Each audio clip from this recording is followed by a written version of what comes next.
Olá, professores e coordenadores, bem-vindos a mais uma TPC proporcionada pelo Núcleo Pedagógico da Diretoria de Ensino Guarulhos Sul.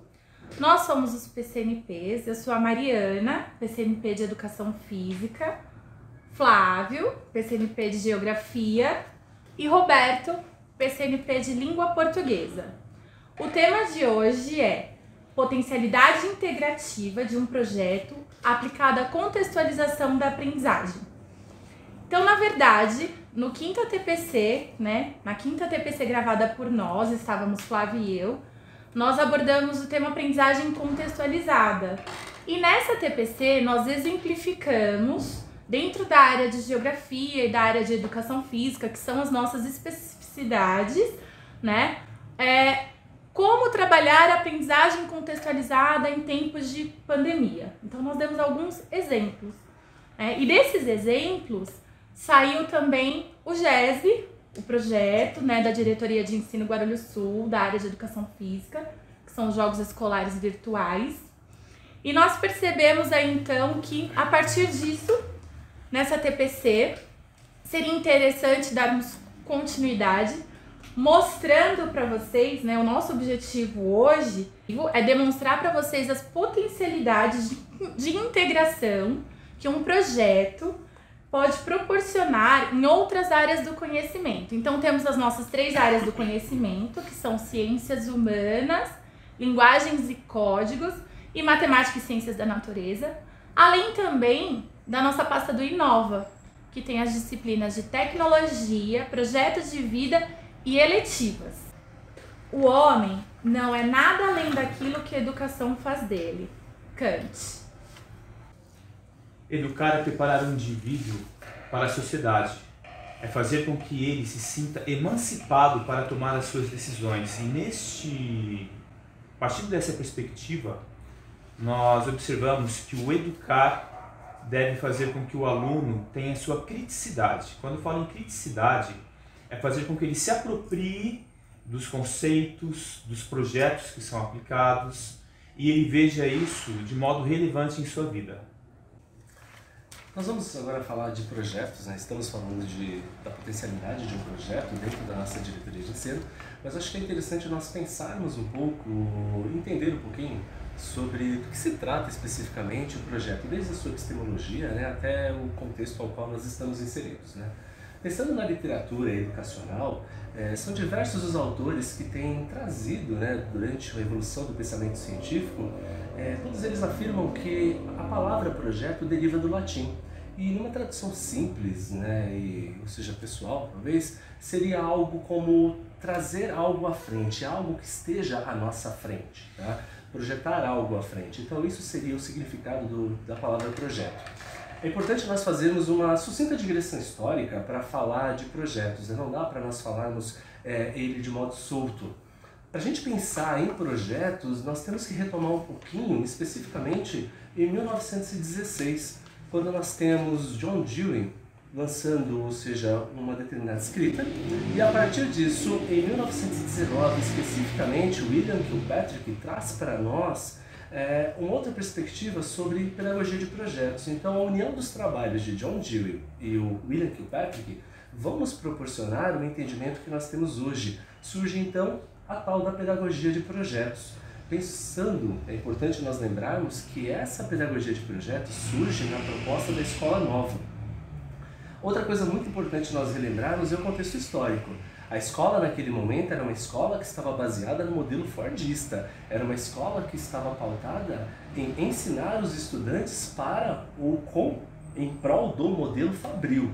Então nós não tínhamos o contexto que nós temos hoje, é importante relacionar isso. Com o passar dos tempos, o passar dos anos, nós vamos entendendo, vão surgindo, principalmente dentro da educação, várias terminologias para esse projeto, essa pedagogia de projetos iniciada com Dewey e Kilpatrick.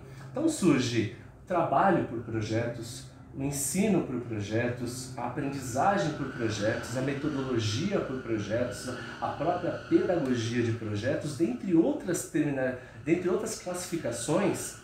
O que difere, salvo várias exceções, o que difere cada uma dessas classificações, esses jargões que vão recebendo, é simplesmente o contexto histórico. Cada contexto histórico pode trazer uma especificidade específica, né? Ou seja, para descrever o significado e o objetivo dela. Mas um contexto geral não seria exagero da minha parte dizer que todos eles têm como objetivo central o aprendizado do aluno, sempre voltado a esse aprendizado.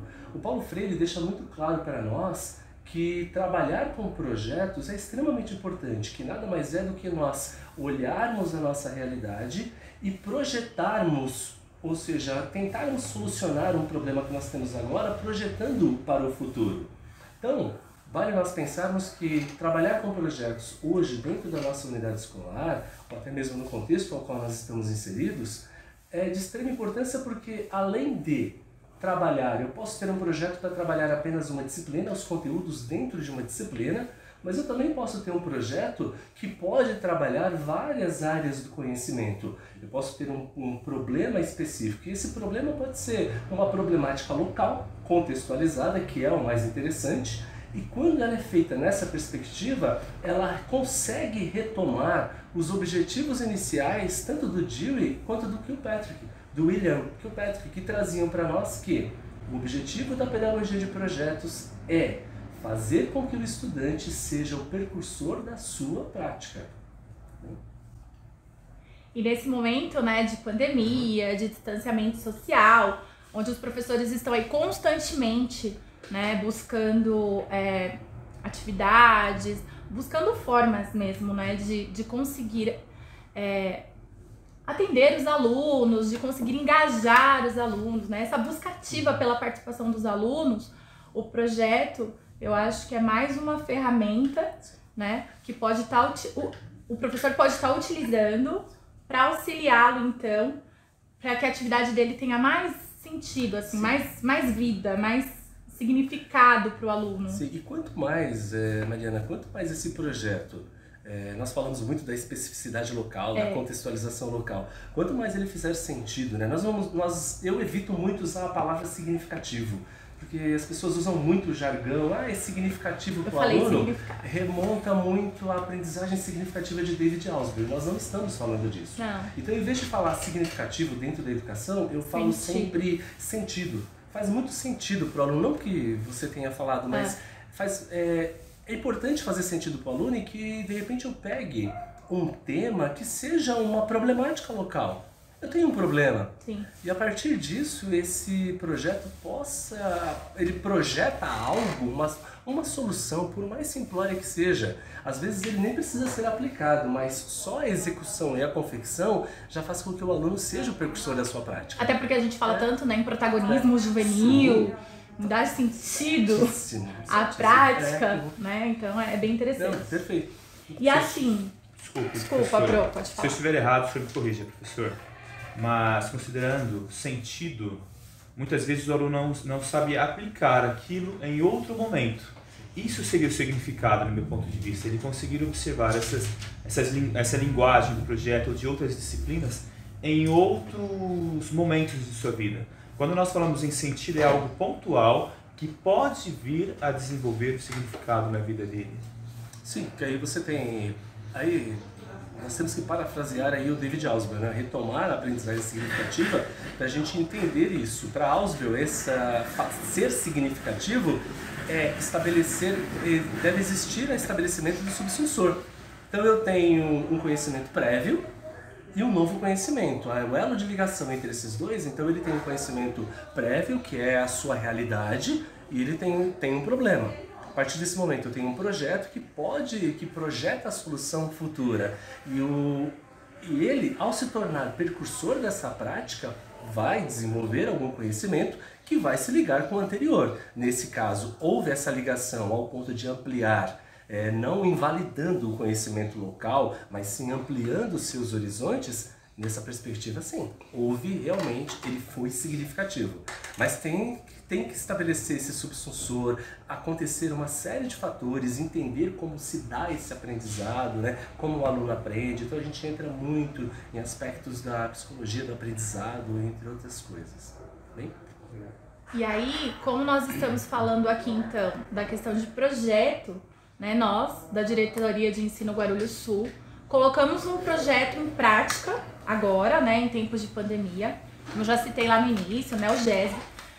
Num primeiro momento, o projeto Jogos Escolares Virtuais, é voltado só para a área de educação física, né? Porque no projeto tem ali as modalidades desportivas, as regras adaptadas e os professores de educação física que aplicaram, então é um projeto voltado para a área de educação física, né? Mas como hoje nós trouxemos esse tema, importância de projeto, a gente vai mostrar que às vezes um projeto que parece, né, que é voltado só para uma área, se nós conseguirmos ter aí essa visão mais ampla, né, do todo, do valor que ele tem, a gente consegue potencialidades nele para integrar, então, outras áreas do conhecimento. Então, eu não vou retomar tudo que é o GESV, porque nós já citamos, né, na nossa quinta TPC, e aí eu não quero ficar repetitiva, né, mas, enfim, ele já aconteceu. Hoje a nossa gravação está acontecendo dia 4 de agosto. O resultado final vai ser enviado aos professores no dia 10 de agosto, né? Que é um vídeo aí com todas as devolutivas do que aconteceu no projeto.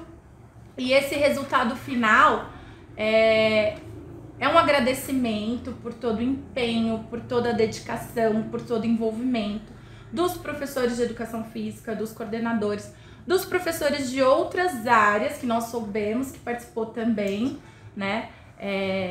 Antes de estar passando esse resultado para os professores, uma das etapas do projeto foi receber relatos dos professores de como que aconteceu o projeto nas escolas, como que foi a aplicabilidade dele de fato. E nesses relatos, os professores de educação física disseram que num primeiro momento tentaram sozinhos, né? Alcançar os alunos e se viram ali necessitando da ajuda dos professores de outras áreas, né? Então, em algumas escolas, essa potencialidade integrativa já aconteceu. E aí, a gente vai estar, então, como eu disse, estamos gravando dia 4 de agosto, né? Não sei quando vai ao ar ainda essa TPC, mas no dia 10 de agosto enviando um vídeo com as devolutivas e agradecimentos a todos os envolvidos nesse projeto. Lembrando que no primeiro momento a gente fala assim, mas foi uma competição, né?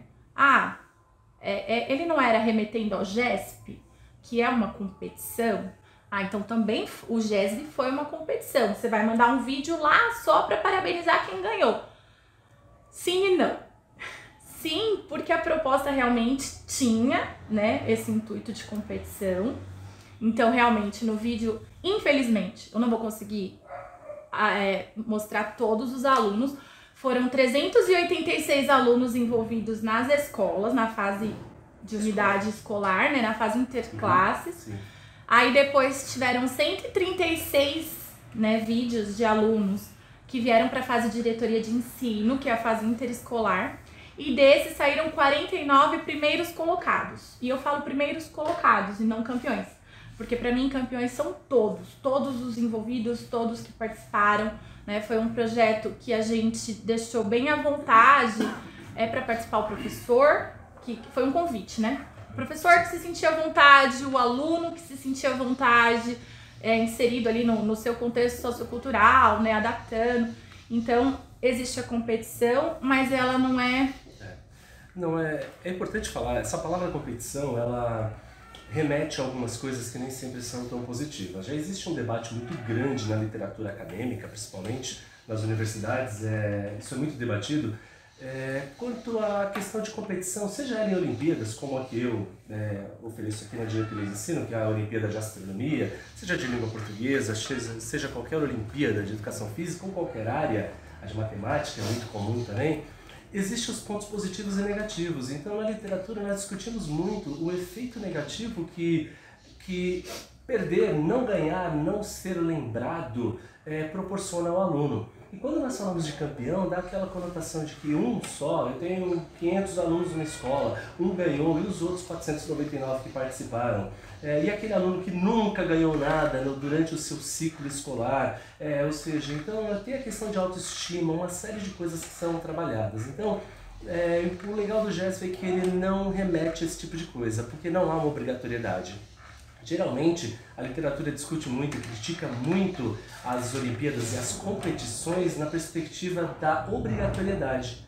Ou seja, eu tenho vários estudantes que não estão predispostos, não apresentam a predisposição naquele momento para a participação e mesmo assim são obrigados a participar. E essa obrigatoriedade traz aspectos marcantes negativos, então não há aqui com o GESV essa obrigatoriedade. E claro que dentro do seu contexto houve uma série de variáveis que invalidam essa perspectiva crítica que a literatura traz.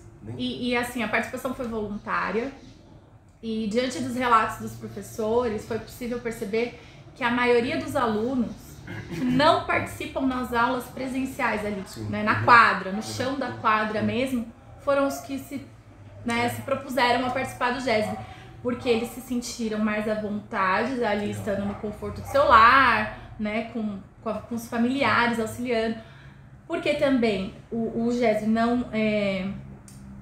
não havia ali a obrigatoriedade, nem a cobrança técnica, né, tática, eram modalidades adaptadas. Então esse aluno que às vezes não tem tanta habilidade técnica e tática e tem vergonha de participar ali no coletivo, né, no chão da quadra, ele se sentiu à vontade de participar nesse momento. Tanto que dentre os relatos dos professores, alguns até dizem que vão continuar trabalhando assim, essa questão de vídeos, né, para proporcionar a esses alunos que gostam de ficar sentadinhos na educação física por timidez ou qualquer outro motivo, para que eles, né, possam ter ali o seu momento de serem protagonistas. Quando você muda a perspectiva de avaliação, quando você muda o olhar avaliativo, você traz um processo de participação muito maior, esse aluno se sente à vontade. Não vamos falar assim de inclusão, não é isso, mas não é nessa perspectiva que eu quero dizer, mas o aluno se sente parte integrante de um processo, ele se sente à vontade ao ponto de vou errar, e aí, não tem problema eu errar. Então, é um outro ponto positivo. Claro que tem aspectos, né? A pandemia traz aspectos, claro, muitos aspectos negativos, mas pensando nesse pontual especificamente, que aquele aluno que não participa na escola, ele se sentiu à vontade, que nós temos alguns pontos específicos, tá? De novo, ninguém está generalizando nada aqui, nós estamos falando de pontos específicos, de resultados específicos que foram aferidos com o projeto. Então, é um ponto que eu vejo como muito positivo. Né? Creio que muito bom. A palavra adequada neste momento seja adaptação. Os alunos se adaptaram e conseguiram aplicar o que foi proposto. Se reinventaram, né? Sem dúvida. São várias palavras que podem expressar isso de modo muito eficaz. Né? E assim, eu gostaria de compartilhar com vocês, né, que o projeto ele rendeu aí, né? Está rendendo bons frutos. A nossa diretoria de ensino Guarulhos Sul foi a pioneira, né? Uma professora no relato usou até o termo vanguarda, né? Na aplicação do projeto. E outras diretorias de ensino da capital interior também entraram em contato comigo. Nós fizemos aí reuniões via Microsoft Teams para eu estar tirando dúvidas, né? Contando um pouquinho a respeito da nossa experiência enquanto DE Guarulhos Sul. E eles estão agora trabalhando o GESV na diretoria de ensino deles, né? E assim, aí eu acho que quando nós hoje, né, estamos fazendo essa TPC e estamos mostrando essa potencialidade, como a gente consegue enxergar essas potencialidades, né, no projeto, não só como competição, e não só também na área de educação física, também, mais uma vez, estamos sendo pioneiros, vanguarda, e queremos deixar bons frutos, né, para que projetos da nossa DE ou de outras DEs saiam também dentro dessa perspectiva. Então, a gente não quer ficar na especificidade da educação física, a gente não quer ficar só no quesito competição, a gente então quer mostrar o potencial que um projeto tem, né, proporciona para permear aí várias áreas do conhecimento, né? E assim, embora todo o processo, que foi, como eu disse, o mais interessante, o mais importante do que o resultado final propriamente dito, tenha acontecido de maneira virtual, e embora hoje nós estejamos aqui com vocês de maneira virtual, né? Embora a nossa ferramenta de trabalho seja virtual, nós não podemos esquecer que o presencial ainda é, né, a empatia aí do professor e aluno, né, a coordenação, o dia a dia ainda é o mais forte, o mais importante na nossa área. Então a gente sugere... É o nosso normal, né, Maria? Esse é o nosso... Esse novo normal tá esquisito. Então a gente sugere, sim, que vocês trabalhem esses projetos agora em tempos de pandemia, de distanciamento social, mas que quando a gente retornar, né, esse trabalho seja ainda mais enriquecedor. Então eu até trouxe aqui uma poesia do Braulio Bessa, né, do livro dele, Poesia que Transforma, é um cordel, na verdade, né? E ele fala sobre essa questão das redes sociais. Eu vou fazer a leitura para vocês. Redes sociais. Lá nas redes sociais, o mundo é bem diferente. Dá para ter milhões de amigos e mesmo assim ser carente. Tem like, a tal curtida. Tem todo tipo de vida para todo tipo de gente. Tem gente que é tão feliz que a vontade é de excluir. Tem gente que você segue, mas nunca vai lhe seguir. Tem gente que nem disfarça, diz que a vida só tem graça com mais gente para assistir. Por falar nisso, tem gente que esquece de comer, jogando, batendo papo, nem sente a fome bater. Celular virou fogão, pois no toque de botão o rango vem para você. Mudou até a rotina de quem tá se alimentando. Se a comida for chique, vai logo fotografando. Porém, repare, meu povo, quando é feijão com ovo, não vejo ninguém postando. Esse mundo virtual tem feito o povo gastar, exibir roupas de marca, ir pra festa, viajar. E claro, o mais importante, que é ter, de instante em instante, um retrato para postar. Tem gente que vai pro show do artista preferido, no final volta pra casa sem nada ter assistido, pois foi lá só pra filmar, mas pra ver no celular nem precisava ter ido. Lá nas redes sociais todo mundo é honesto, é contra a corrupção, participa de protesto, porém sem fazer login não é tão bonito assim. O real é indigesto. Fura fila, não respeita quando o sinal tá fechado, tenta corromper um guarda quando está sendo multado.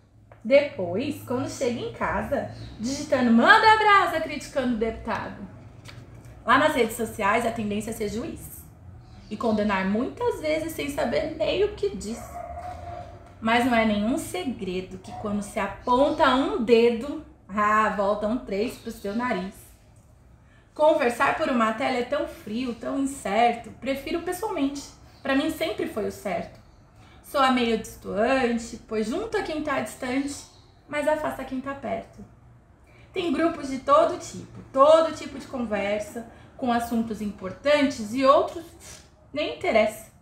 Mas tem uma garantia, receber durante o dia um cordel do Braulio Bessa.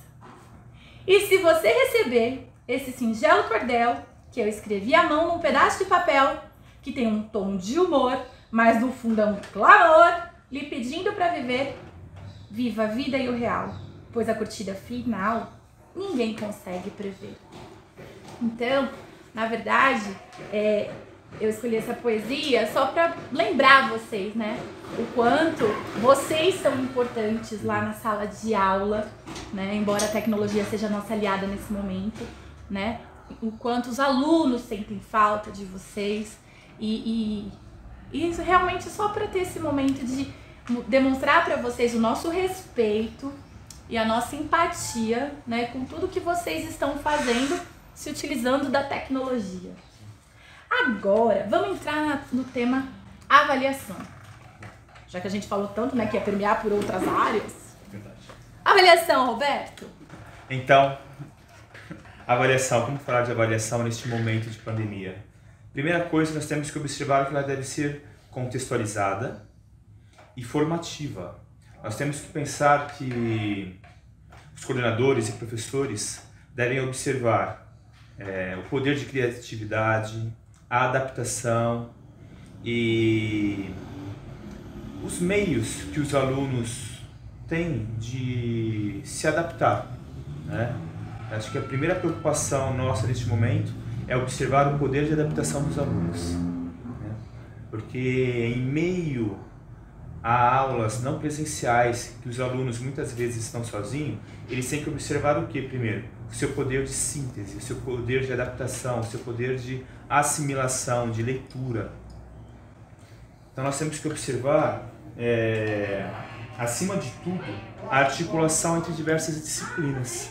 Eu creio que este projeto aplicado fez com que nós observássemos língua portuguesa, matemática, o conhecimento da história dos jogos, querendo ou não, eles se tomam tudo.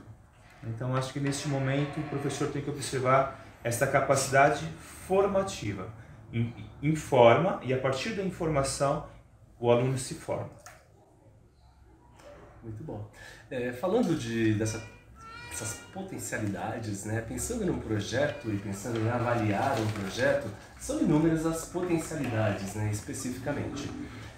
No caso do GESV, se nós formos analisar, o GESV foi aplicado pela disciplina de Educação Física e no momento, o escopo definido naquele momento foi para apenas professores de Educação Física. Mas nós tivemos relatos aqui dentro da nossa diretoria de professores de outras áreas que aproveitaram essa oportunidade.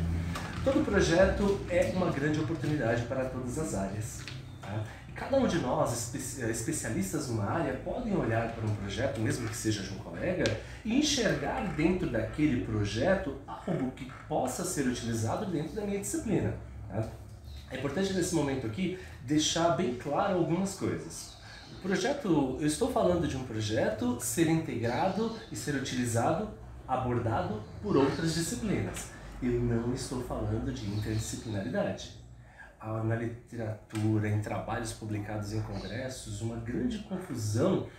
As pessoas às vezes confundem interdisciplinaridade com integração de conteúdos. Integrar conteúdo é uma coisa, fazer um trabalho interdisciplinar é outra. Tá? Se houver um momento, se nós ainda no futuro nós podemos fazer uma TPC explicando, mostrando exemplos de interdisciplinaridade fraca, média e forte dentro de cada área. Dá para nós fazermos isso sem problema algum, mas hoje nós estamos falando de integração. Integrar conteúdo é eu abordar, eu estou olhando dentro de um projeto, eu tenho um projeto específico, com um escopo, com um objetivo específico, eu estou enxergando nesse projeto a minha área e eu vou trabalhar na minha especificidade. Eu não vou unir o meu conteúdo de geografia com educação física e ambos vamos trazer um novo olhar, um novo entendimento para alguma coisa. Tá? Nós não vamos fazer isso. Então eu vou olhar para esse projeto dentro da geografia. O que eu posso trabalhar? Posso abordar X, Y, Z e posso avaliar dessa forma. E cada disciplina pode encontrar alguma especificidade e isso, claro, é muito rico. Você pode utilizar isso como oportunidade de avaliação, por exemplo, neste momento, né, tão difícil para todos nós. Tá? Vamos pensar, Mariana, começando com você. Você já falou bastante da educação física, né? Como que a gente pode, o que você traz pra gente da educação física? Eu acho, como eu já disse, eu acho que eu tô até sendo repetitiva, né? Nós já falamos bastante do GESV no quinta TPC, inclusive a avaliação nele, né? Por se tratar aí de modalidades esportivas, né? De cumprimento de regras, e todas as competências e habilidades estarem realmente voltadas para a especificidade de educação física, eu não vou ser repetitiva, ficar falando, né? Explicando de novo, como avaliar em educação física. Mas eu acho interessante a gente já mostrar, então, para os professores, para os coordenadores, né, como que a gente pode avaliar, então, esse projeto em outras áreas que não é de educação física. Sem dúvida. Mas, para isso, eu acho que seria legal, assim, ter o PCNP da área, né, para falar. Perfeito. Como que a gente pode fazer isso, então, Flávio? Vamos então, convidar? Nós vamos convidar alguns PCNPs, né? Você pode, por gentileza, fazer o convite. Vamos lá, nossa Fátima Bernardes, aqui do Núcleo Pedagógico. Né? Vamos lá, por favor. Nós, então, assim, para que falem com mais propriedade sobre as formas de avaliar integrando conteúdos, né, em outras áreas do conhecimento, nós vamos pedir para o PCNP Roberto, de língua portuguesa, falar na sua área. Vamos pedir para o PCNP Flávio, né, falar na sua área de geografia e também abordar ciências. E vamos convidar também o PCNP de arte, o Ricardo Guarel, Vamos convidar a PCNP da pasta do Inova, né, de tecnologia, mas ela vai abordar aí projeto de vida e eletivas, a Glorieta. E vamos convidar a nossa PCNP de matemática, Paula, porque aí eles conseguem falar com mais propriedade dentro da área deles como avaliar esse projeto. Ótimo. Então aguardem.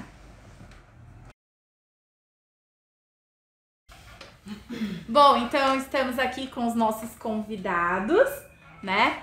O Ricardo Guarel, como eu já citei, PCNP de arte, a Paula, nossa PCNP de matemática, a Glorieta, nossa PCNP de tecnologia, que vai abordar aí o Inova, né? Eletivas, projetos de vida e tecnologia.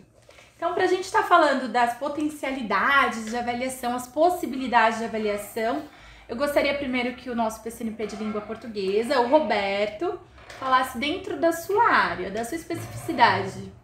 Primeira coisa que eu gostaria de compartilhar com vocês é sobre a perspectiva de linguagem que nós adotamos.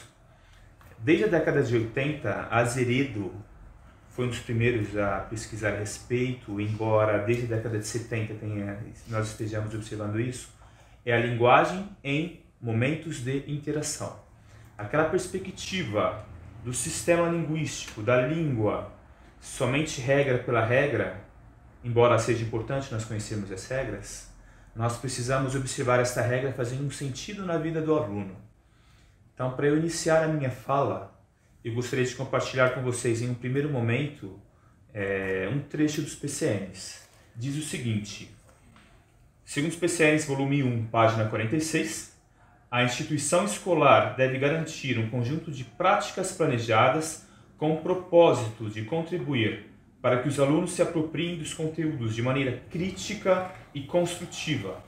A escola, por ser uma instituição social com propósito explicitamente educativo, tem o compromisso de intervir efetivamente para promover o desenvolvimento e a socialização de seus alunos.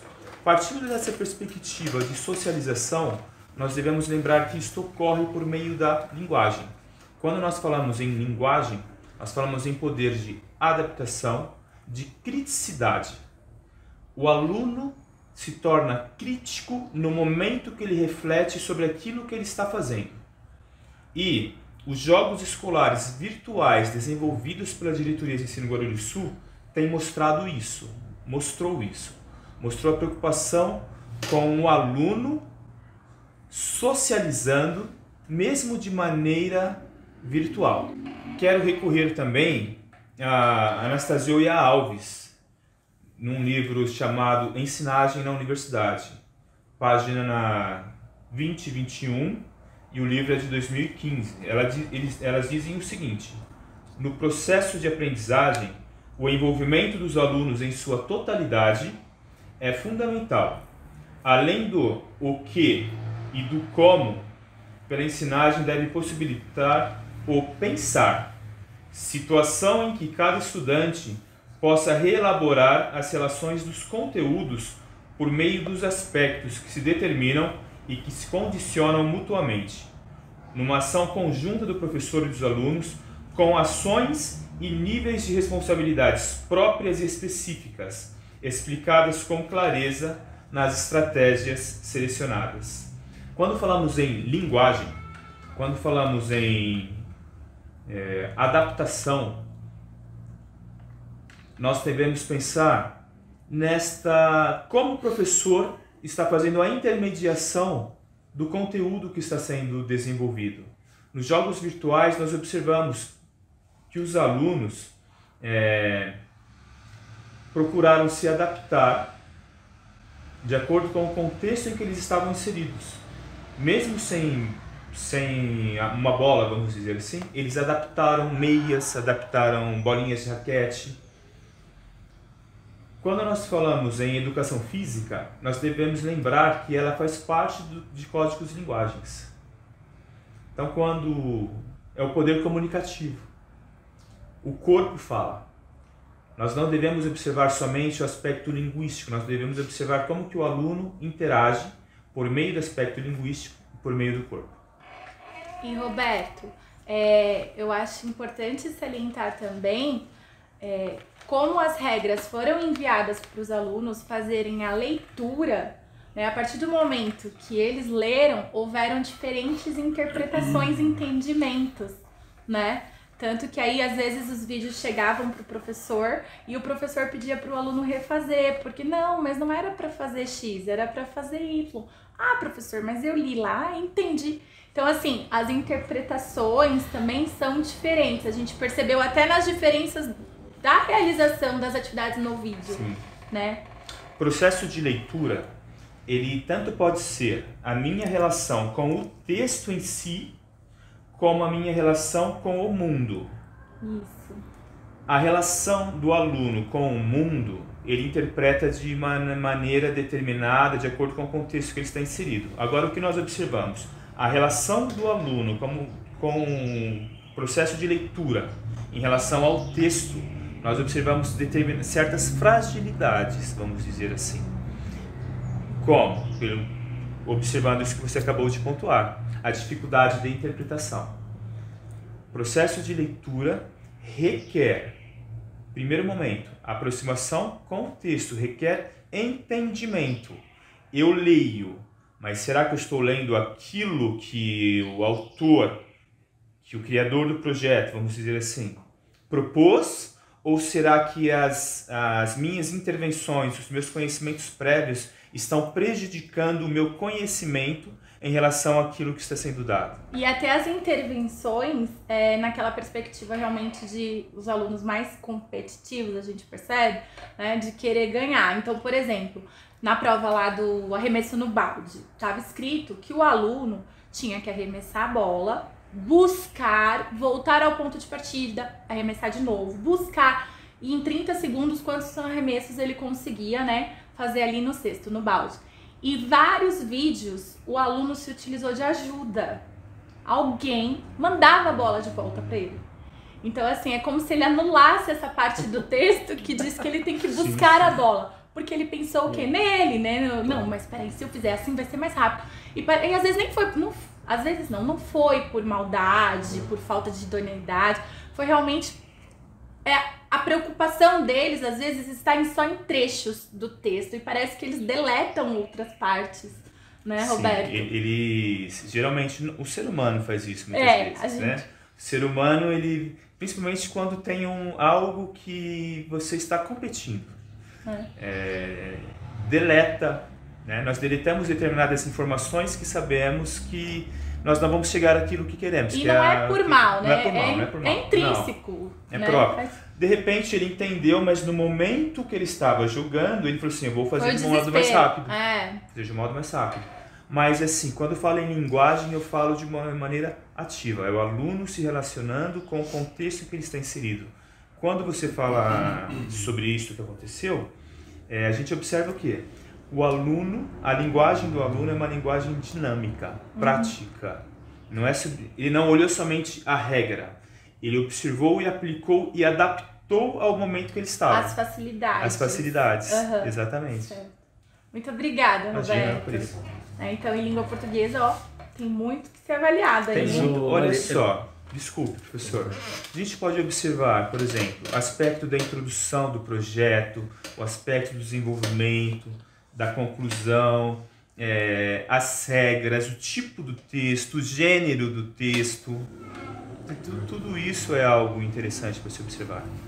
Roberto, eu fico muito feliz em saber que isso é normal, porque eu faço isso direto. Não, é normal. Excluir algumas coisas? Não, na verdade, assim, às vezes tô assistindo alguma coisa, eu falo, gente, aquilo ali não me chamou a atenção, não me interessou. Foi como se eu não tivesse visto aquilo. Minha mente deleta uma determinada coisa. Você pega a essência de determinadas coisas que você deixa. Entendeu? A prolixidade intensa, não sei, eu gosto mais das coisas mais sintetizadas, entende? Sim. Até mesmo no diálogo, às vezes estamos conversando, você vai me contar a história da sua vida. Putz, Roberto, eu te perguntei uma coisa simples, cara, não precisa me contar o mês inteiro, entendeu? Então essa parte eu deleto toda. Eu achei que era um defeito de fabricação, mas não é normal.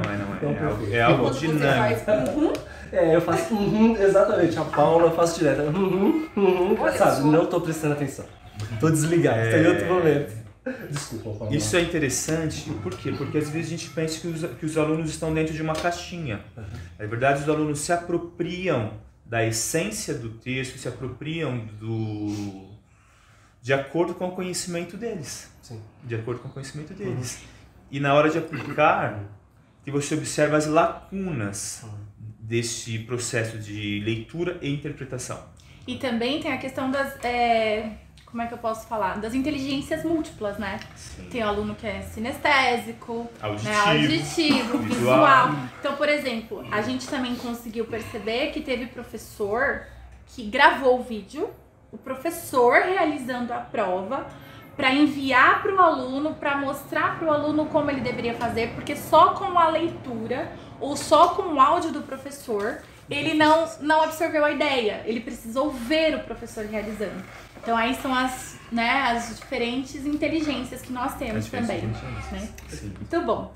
E aí, Paula, nossa PCNP de matemática, vamos falar um pouquinho agora com os professores de matemática. Vamos. Principalmente porque assim, nós caminhamos com uma crença que matemática só serve para cálculos, né? E a gente precisa desmistificar isso, e assim, nós estamos com uma ligação muito grande entre a matemática e o desempenho. Então, quando você fala em educação física, mas aonde é que eu encontro a matemática? A gente tem esse problema que é muito sério. Então, observando a matemática, eu li alguns livros, tanto da Joy Boller como do Kate Devlin, que ele fala do gênio da matemática. Então, ele fala a definição de matemática, que é um modo de aprender, né? É um modo de lidar com situações diferentes. E esse modo, ele está presente dentro de uma ciência que é viva, ela não está morta. Né? Como muitos acreditam que ela vem do começo da humanidade, nossa, ela é imutável. Não. Ela é uma ciência do certo ou errado. Ela segrega. Então a gente tem tudo isso para desconstruir, para poder construir que a matemática ela é uma ciência viva, ela está presente em todo momento, da hora que você acorda. Paulo Freire falava muito da leitura de mundo. Então quando a gente traz jogos virtuais com a integração da matemática, você está mostrando para esse aluno que ele pode ter uma outra leitura de mundo, né? E aí eu trouxe algumas observações que eu fui pesquisando sobre a matemática e a educação física, né?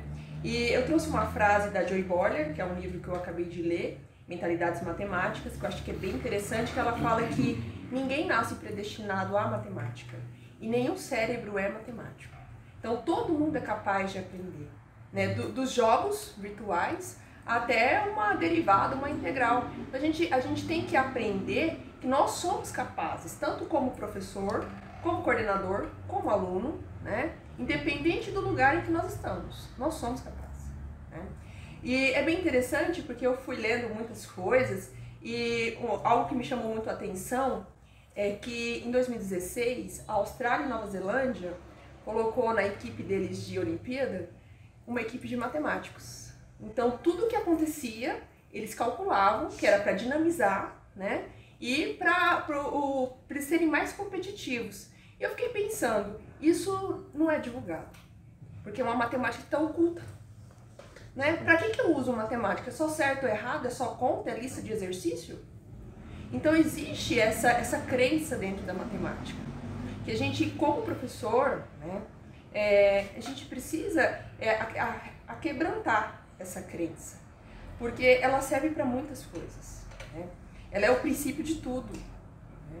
É uma ciência que ela é viva, ela tá permeando por todas as áreas. E até para tirar o preconceito, Sim. né, de alguns alunos com a matemática. Não é para mim, é para todo mundo. Olha, Paula, eu posso dizer para você que o pouco que eu aprendi de matemática em minha vida, eu aprendi por meio de projetos. Sim. Porque aquilo fazia sentido para mim. Então eu via um sentido e eu tinha um objetivo. Por exemplo, primeiro eu já sabia onde era a aplicabilidade.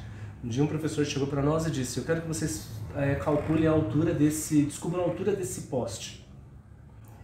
Aí eu entendi onde é que eu ia usar aquela fórmula, aquela bendita fórmula. Eu falei: agora eu sei onde eu vou utilizar. Então, a partir do momento, eu fui uma pessoa que meu aprendizado sempre é meio complicado. Primeiro eu preciso entender o sentido daquilo, qual a aplicabilidade. O Roberto sempre brinca comigo, nós somos muito amigos, e ele fala: o Flávio é um cara da relevância e fidedignidade. Tudo que você for falar para ele, ele vai falar: é relevante? Qual a fidedignidade disso? Porque se é relevante e é fidedigno, eu faço. Se não for, eu não consigo, não dá, eu não consigo desenvolver. É uma coisa minha. Então, meu aprendizado foi assim. E na matemática, o que eu aprendi foi por projeto também. Vendo esse sentido. Fazia sentido, tinha uma aplicabilidade, né? E essa matemática esportiva, ela tem avançado muito, mas ela precisa entrar na nossa escola. Ela precisa vir para o nosso dia a dia para que nós comecemos a desmistificar essa coisa de onde eu vou usar isso na minha vida, professor. Sim. Onde você vai usar em todos os lugares da sua vida, em todos os momentos, porque ela é uma ciência viva. Eu volto sempre a falar isso, né? Eu posso estar me tornando repetitiva, mas o quanto isso é importante a gente desmistificar essa ideia de apenas certo ou errado. Porque se a gente analisar por uma linha construtivista, o erro é importante, né? É a linha em que você vai construindo aquilo dali. Eu assisti os vídeos, eu achei muito interessante, porque o handebol tem o quadrado, né? 30 por 30. Isso, 30 por 30. E eu fiquei olhando, fiquei analisando, e algumas paredes, elas são quadradas, né? Algumas paredes são retangulares. Eu fui observando que alguns quadrados saíram retângulos, né? E alguns retângulos saíram quadrados. E foi interessante porque se a gente chamar o aluno ali para uma ideia de proporção, você tem um quadrado enorme, que é a parede, né? E um pequenininho que você vai utilizar, né? Você já começa a trazer essa leitura de mundo para ele, né? Isso eu acho que é bacana a gente trazer em matemática, a ideia da quadra, as marcações da quadra é pura matemática. Ângulos, né? O ângulo, a distância do centro do campo de futebol, o quanto se tem de geometria dentro da educação física, né? O quanto se pode trabalhar, professor de educação física, professor de matemática, abordando isso. Né? Uma marcação errada numa quadra, ela prejudica. Né? Um campo de futebol com uma marcação errada também prejudica. Né? A ideia do ângulo, a distância do gol. Então, tudo isso é matemática. Então, a base de tudo é a matemática, e a gente precisa dar a importância a isso, a importância à construção disso, porque o aluno precisa encontrar o sentido da matemática. Para ele começar a gostar. Você só aprende de algo, você só aprende e você só gosta daquilo que você se apaixona. Você não gosta de nada que vão falar para você, olha, é difícil, você não vai aprender. A pessoa já é difícil, você não vai aprender, já deu tudo, já acabou com tudo. E assim, eu compartilhei os drives, né, com eles assistiram os vídeos, tanto que a Paula falou aí do quadrado do handball, né, que era o arremesso. Tinha 3 metros de distância e tinha que acertar dentro de um quadrado 30 por 30.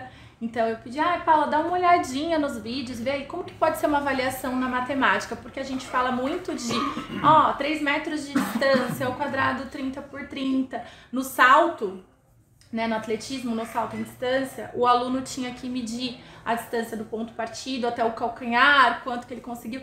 E eu percebi, acho que a Paula pode falar até melhor sobre isso, dificuldades, né, ali na hora do aluno demonstrar o resultado no vídeo, dúvidas, né, treina, 3 metros, 30 por 30, deixa eu pegar uma régua de 30 centímetros, fica mais exato, né, a distância também do salto, tinha aluno que não tinha fita métrica ou a treina que atingisse a distância, fez marcações de 30 em 30, mas aí tem que contar 3, 6, 9, aí falava 90 centímetros e não sabia transformar para metro.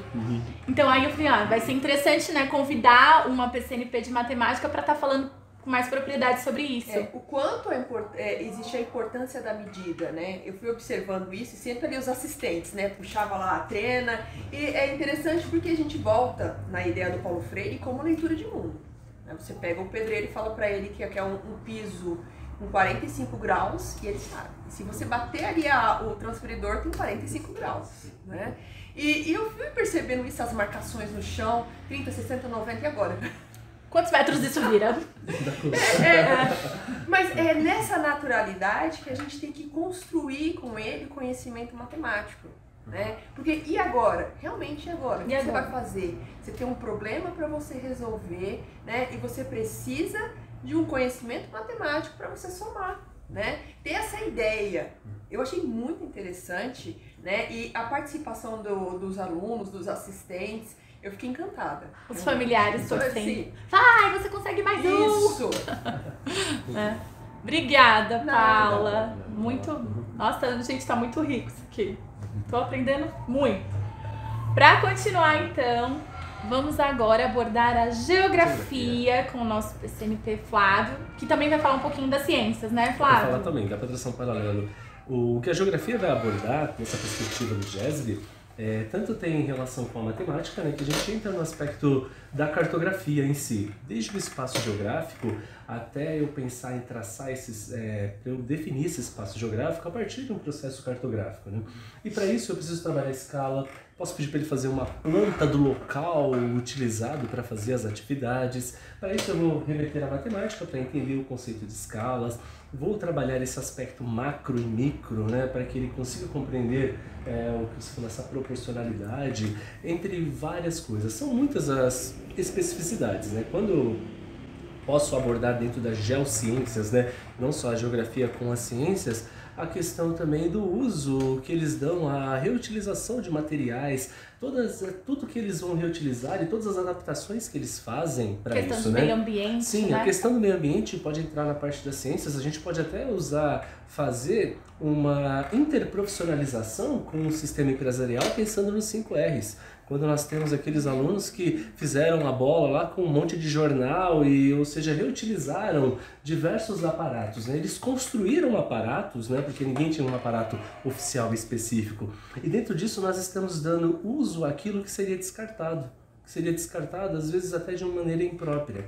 Então, são potencialidades. Eu posso trabalhar com a questão da reciclagem, trabalhar com vários aspectos do meio ambiente, trabalhar com escala, trabalhar com a parte da cartografia, trabalhar com espaço geográfico, a questão da abordagem macro e micro escala, tudo isso são potencialidades a serem utilizadas nesse momento. E quando a gente fala de espaço geográfico, Flávia, a gente pode, por exemplo, falar até do espaço ali, né, da diferença que Sim. os alunos apresentavam ali para realizar as provas, né? Então tinha aluno que tinha um corredorzinho, né, Exatamente. dentro de um apartamento. Aí tinha aluno que já tinha um quintal enorme. Sim. Teve aluno que foi pra rua gravar Sim. o vídeo, né? Então, são paisagens completamente distintas. Pode abordar também o conceito de paisagem a partir de tudo isso. Então, são contextos extremamente específicos, todos estão corretos e que eles, ao vir para o professor, eles vão apenas mostrar para o professor e trazer evidências para que ele conheça mais esse aluno e entenda a realidade desse aluno e a partir disso tem um outro olhar sobre esse ensino. E eu confesso que quando eu escrevi, né, quando eu idealizei, escrevi o projeto e propus aos professores de educação física, num primeiro momento, eu não tive, gente, toda essa visão, não. Isso foi surgindo quando eu fui recebendo os vídeos, os relatos dos professores, né? Aí eu, nossa, olha que potencial para outras áreas estarem avaliando também. Às vezes a gente escreve, propõe uma atividade na nossa área, na nossa especificidade e nem para pensar ou imaginar o quanto as outras áreas podem ser ricas, né, ali, né, nos ajudar também. A nossa rotina enquanto docente, ela A nem gente sempre proporciona esse momento de reflexão. Né? Refletir sobre a minha prática, né? Fazer essa reflexão sobre a própria prática é algo que, ainda mais nesse momento, e sobre essas contribuições das outras áreas, mais, né? Exatamente, conseguir tudo requer isso. Tempo, né? Requer tempo, Muito bom. E aí, já que a gente está falando, então, você falou até da reutilização, né, de adaptação de materiais. Então, eu gostaria de convidar agora, né, passar a palavra ao nosso PCNP de arte, Ricardo Guarel, para falar um pouquinho aí dentro da sua área, as potencialidades. Bom, você pode perceber que tudo, a gente tem visões diferentes da mesma coisa e os assuntos se repetem. Então, quando eu vi o Roberto falando, por exemplo, da questão da linguagem e da expressão, de como o corpo se comunica, eu falei, pô, isso é arte. Isso é educação física também. A gente está falando de arte, a gente está falando o que é a arte, né, na sua essência. É uma forma de expressão, é a maneira como nós nos expressamos. Então, quando você fala, você aborda isso, pô, você está falando de arte também. Né? Quando a gente vai falar da questão do espaço, né, da maneira como se lida com o espaço, pô, a gente está falando de arte também.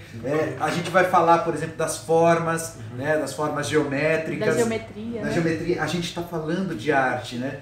Então eu sou muito ousado em dizer que a arte está em tudo. Não é exagero dizer isso, não. Né? Então eu posso dizer que vocês já falaram muito sobre a arte dentro da disciplina de vocês, dentro do que é específico para cada disciplina. Então eu posso falar disso. O próprio Flávio já falou também da questão do material que foi utilizado, né? Então a criatividade com que os alunos tiveram com a confecção do material e o uso desse material nas provas, né, que foram mostradas. Por exemplo, você tem lá a bola.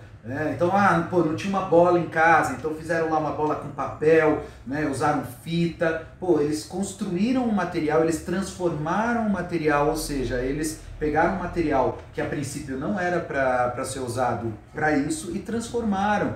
Né? Fizeram disso aí, às vezes tem casos do aluno que ele até pintou, que ele até deu uma decorada com uma cara de bola. Gente, teve aluno que pintou a bolinha do desodorante Rolon de laranja pra parecer a oficial do tênis de mesa. Legal. Então, quer dizer, a partir do momento que ele pegou o material e ele transformou esse material, né, e interagiu com ele, poxa vida, olha só quanta criatividade. É um artista, ele se utilizou da arte. Agora, falando uma coisa específica, né, do que a gente pode falar da arte, eu vou falar, por exemplo, do jogo de dama, do qual a gente teve muitos alunos que confeccionaram os tabuleiros, né, da dama, e aí você tem a questão da matemática, né, a quantidade de quadrados, então eles confeccionaram, eles pintaram, o material com o qual eles fizeram as peças, né, às vezes usou tampinha, mas muitos deles também confeccionaram lá com papelão, com papel, a questão da cor, a maneira como eles lidam com a cor.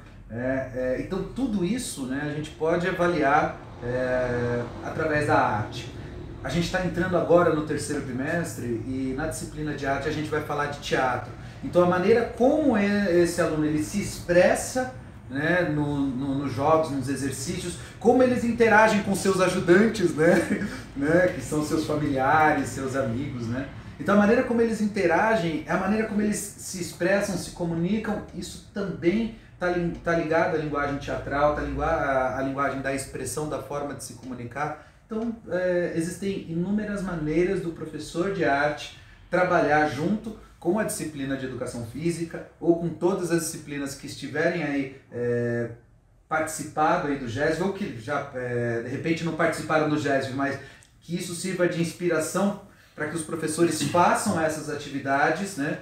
E você fala, mas é um exercício de educação física, o professor de arte não pode pedir? Claro que pode, né? Existem maneiras de se avaliar. O ideal é que a gente, e é o que a gente quer estimular nesse momento, é de vocês entenderem que uma única atividade ela pode agregar praticamente, se não todas as disciplinas da escola. Né? E aí, Gorel, só quando você fala da linguagem, né, teatral, do corpo fala, no vídeo fica muito claro isso, porque tem alunos que mantêm a cabeça baixada, tem alunos que já são mais desenvoltos, né? Sim. Tem aluno que usou capuz, assim, fez a embaixadinha de não quero aparecer, mas eu quero participar, mas eu não quero aparecer, sim, né? Então a gente consegue ver aí essa questão do mais tímido, né, do mais extrovertido, que são tudo linguagens da arte também, né? Que teatrais, né, até. Sim, e você está contando uma história.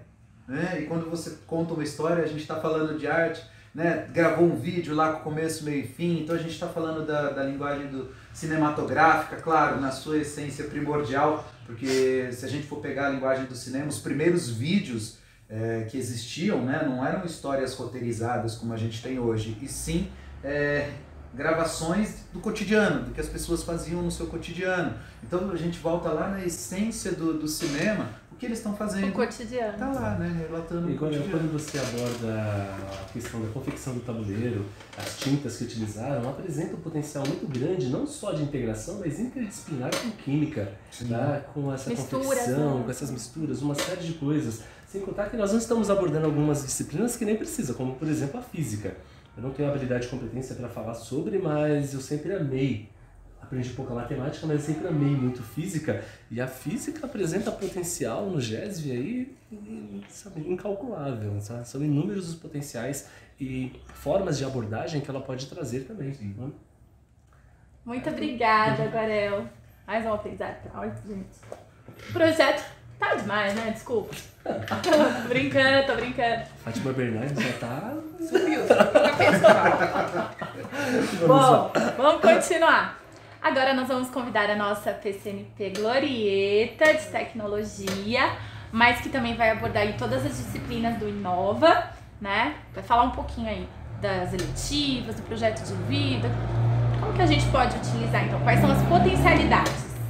Vamos lá, muito primeiramente parabéns, né, a toda a equipe, Mariana, né, por essa iniciativa do projeto GESB. Esses jogos virtuais para nós no Inova, ele vai atender não de uma forma não só na parte da avaliação. Para nós na avaliação Inova seria a parte do engajamento dos alunos, né? Se eles ficaram felizes, e muitos ficaram, né? Mesmo de forma mostrando, apresentando o seu vídeo, mesmo de uma forma bem caseira ou não, mas assim, trouxe para nós da disciplina do Inova várias potencialidades no sentido assim, da projeto de vida, por exemplo, a questão da empatia, de se preocupar com o outro, a questão de fazer a persistência em querer acertar a bolinha lá no balde, a questão da persistência, do foco, né, da atividade física. Isso é extremamente importante na questão das habilidades socioemocionais que o projeto de vida aborda bastante. Em eletiva, nós percebemos, né, pela sede no cadastro de vocês, que tiveram várias disciplinas com cadastro de atletismo voltadas para o esporte. E nesse momento de distanciamento social, trouxe aquele desespero, aquela angústia do professor. Como é que eu vou trabalhar agora, uma vez que eu não estou presencial, minha atividade é ao ar livre, aberto? E esse projeto do GESB veio justamente dar possibilidades de criatividade ao professor, que não precisa só ser nesse momento no projeto, mas ele pode transpor nessa disciplina ao longo desse 3º e 4º bimestre. E já na tecnologia para nós, Mariana e equipe, ela trouxe assim, um pouquinho de angústia e desespero. Como é que eu vou gravar o vídeo que eu consigo e como é que eu vou enviar isso para o meu professor para chegar até a equipe da Mariana, a equipe da diretoria ou até para o meu professor. E aí vieram assim formas, né, de compartilhamento. Como, né, fazendo tutoriais. A Mariana deu vários exemplos. Olha, eu mandei vários tutoriais em áudio, no WhatsApp. Isso também é uma tecnologia. Olha, eu vou fazer o passo a passo devagarzinho para vocês, para que vocês possam passar isso para o aluno de vocês, para poder realizar. Ou utilizou a ferramenta, né, o app, o aplicativo Shot, ou alguns alunos até tentaram aí o Chrome Key, mas assim, todas as tentativas da tecnologia, sendo ela plugada, né, através do uso da internet ou desplugada, isso para nós no GESB trouxe bastante positividade, que dá para se fazer, né, não é impossível da gente não utilizar. Então, a ideia para nós na tecnologia, gente, para o professor, e tanto vocês passarem isso para o aluno, que você não precisa ser um expert da tecnologia. É o caso assim, de você tentar, estudar, não ter medo de clicar, de fuçar nesses aplicativos, seja ele no Shot, seja ele no Chrome Key, seja ele no OBS, mas que ele tente, investigue, fuce, se errar, volte. Não tenha esse receio em querer fazer isso. Uma sugestão que nós até oferecemos para vocês, tem um site também feito pela PCNP Paula, em que lá tem um linkzinho que tem todos os tutoriais do diretor de tecnologia da SEDUC, o Marcos Barros, em que ele dá sugestões, ele faz, na verdade, vários tutoriais simples e curtos de como editar, de fazer edição de vídeos que vocês também podem utilizar. E o mais interessante ainda nesse momento de distanciamento é que os jogos, né, esse projeto do GESB, veio, querendo ou não, ao encontro da busca ativa e o engajamento dos alunos. Quem sabe com essa prática, com essas atividades, a gente consiga trazer o 100% maior número de alunos para nossas escolas de volta, mesmo nesse tempo de pandemia. Eu agradeço pela participação de todos, agradeço a toda a equipe por essa oportunidade, espero que se estenda e o que precisar pode contar com a gente. Obrigada, Glorieta. Nós que agradecemos, né, a participação de vocês, Glorieta, Guarel, Paula, né, aqui na TPC do nosso trio, né? E aí eu gostaria que o Flávio fizesse o nosso encerramento antes de eu propor aí um momento de reflexão para os professores e coordenadores. Para a gente finalizar essa TPC, é importante nós entendermos, então, já discutimos todas as potencialidades que um projeto pode proporcionar, especificamente trabalhamos, né, exemplificando um projeto desenvolvido na nossa diretoria de ensino que ganhou corpo, que cresceu durante todo esse processo. Ele não foi idealizado dessa forma, nós não tínhamos pensado nesse projeto com tantas variáveis possíveis, né, nem que fosse tão grande, cresceu ao ponto de ir para outras diretorias de ensino, está sendo aplicado em outras diretorias de ensino e isso é muito bom. Então, é um projeto muito bom. Parabéns, Mariana, por idealizar esse projeto. Quando idealizou, nos procurou, veio conversar comigo, com o Roberto. Nós fomos contribuindo dentro do nosso limite de conhecimento. O Guarel criou o logo. Exatamente, o Guarel criou o logo. Nosso artista arteiro. Então, cada um de nós foi contribuindo e ajudando no que fosse possível, né? É um projeto que para o próximo ano nós podemos pensar, né, Mariana? Se acontecer no próximo ano, podemos pensar nessas variáveis, podemos pensar num planejamento para esses professores, para que os professores se antecipem, né? Para que eles verifiquem essas potencialidades, possam realmente utilizar o GESV dentro das suas áreas específicas de conhecimento. Isso pode ser feito agora também. Você pode conversar com os professores de educação física da sua unidade escolar. Que participaram, né? Sim, verificar aqueles que participaram e veja se há alguma variável, se de alguma forma esse projeto hoje pode contribuir, às vezes para um aluno que não entregou a sua atividade, mas que fez o GESV, você pode aproveitar essa oportunidade e verificar a sua disciplina dentro dessa perspectiva. No mais, eu parabenizo a Mariana pelo projeto, agradeço a presença do Guarel, Paula, Glorieta, tá? Muito obrigado pela participação de vocês. Obrigada mesmo, gente. Obrigada a vocês também, né, por terem acompanhado. Mas antes de encerrarmos essa TPC, nós queríamos propor uma reflexão, né, para todos os professores e coordenadores. Então, para refletir, apresentamos a potencialidade do GESV como atividade que proporciona a integração entre algumas disciplinas. Não contemplamos todas as disciplinas, nem todos os conteúdos que apresentam potencialidade, mas permeamos por algumas e alguns conteúdos. Vocês conseguem perceber outras disciplinas e outros conteúdos? Em tempos de pandemia, vocês acham pertinente criar um projeto ou um roteiro de aula que seja capaz de fazer a integração de conteúdos, proporcionando assim uma atividade aos alunos que possa permear e ser avaliada por várias áreas do conhecimento? Por quê? Não precisa nos enviar nada agora. Só levantamos essas hipóteses para reflexão. Mas se a partir daí vocês colocarem algo em prática, será um prazer se puderem compartilhar conosco, pois nossa intenção é despertar as ideias que já existem dentro de vocês. Então, mais uma vez, obrigada, Guarel, obrigada, Paula, Flávio, Roberto, Glorieta, né? Foram os primeiros a acreditar no projeto, né? E ajudar a gente a enviar para vocês, né? E vocês também, obrigada pela participação, por acreditar. Obrigada por assistir mais uma TPC. E não esqueçam de entrar aí, ó, no nosso QR Code ou no link que fica no corpo do YouTube, né? Para vocês acessarem e nos darem uma devolutiva, um feedback sobre esse ATPC, para que nós possamos sempre melhorar e tentar atender às expectativas, as demandas e as necessidades de vocês. Até a próxima, pessoal. Tchau. Tchau. Tchau.